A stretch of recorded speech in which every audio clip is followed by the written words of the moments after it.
Idol, good morning. Salamat dito kila Idol na two brothers na lagi tayong pinapasyalan kahit taga Hala-Hala Rizal. Thank you kila Idol. Nung nakaraan to, nilinis natin yung EGR valve netong L300 nila ngayon kasi nagkaroon ng leak dahil sa tinakbo rin naman na 70k na mileage. Kaya ayan, papalitan natin yung crankshaft oil seal. Ayan, binaklas natin, daming binabaklas din sa harap ko. Binaklas mo rin ba starter, pre? Oo. Pati starter, kailangan natin baklasin yan, no? Ayan. Ayan, shout out po dyan sa mga taga Hala-Hala. Ayan mga idol, bali pina-order na namin sila boss ng ito sa kasa po ito para sigurado tayong hindi magkakaroon ng leak. Mga idol, pag napansin nyo may leak dito sa bandang harap at hindi naman umabot ng likod, i-check nyo po yan, pwede po sa crankshaft oil seal yan. Yung mga idol, ito parts number na ito, pag wala kayong makuha sa may kasa o kaya auto supply, baka may makuha kayo na ito. Bili pala nila idol dito sa kasa, nasa 800 mahigit po ito, no? Ayun, no? Daming leak, no? Galing dito.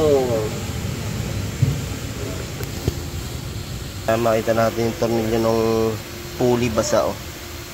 Nakita yung mga lang sa na yung mga idol dito galing sa loob yan, oh. Sa oil seal yan. Mga idol, tinatanggal lang namin pinaka oil seal, oh.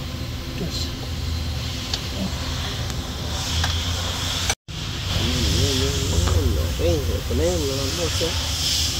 Basta yung parts number natin mga idol pang Euro 4, L300 Euro 4. Asa na lang po kayo bimili, talagang sure na meron. Pag tumagal yan, meron na rin makukuha sa mga ibang parts yan, auto parts. Ayan, natanggal po kasi na rin ito. Mga idol, ito yung pulley natin. Dito po yan nakalagay, no? Ayan, oh. Yan, ganon. Yan yung pulley natin mga idol na pinagmulan ng leak.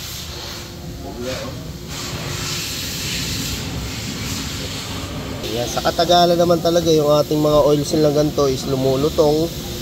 Ayun, kaya pinagmumulan na rin ng leak siya pag gastado na siya, no, mga paps. Ayan, basta sa lahat na L300 Euro 4. Ayan, sa leak na makikita nyo bandang harap, ito po yan, no. Sinukat pa.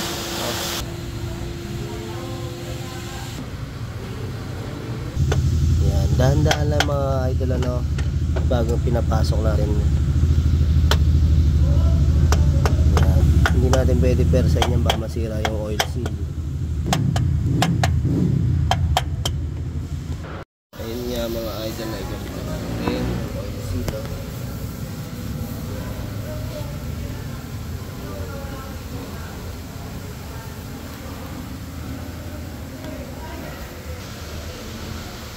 Mga boss, oh, kinakabit na namin, oh. Para mamaya malaman na natin kung wala na magli-leak. Okay. Okay mga idol, ikabit na natin. Ito, in-start na nga po natin para malaman natin kung magli-leak ba. Kasi yan, pagka talagang wala sa align yung oil seal niyan, malakas ang leak niya mga paps. Tatapunan lang dito sa taas niyan. Kaya kailangan yan, testing muna natin. Ayun, thank you kay boss. Taga-Hala-Hala, pumasya na naman sa atin dito. The brothers.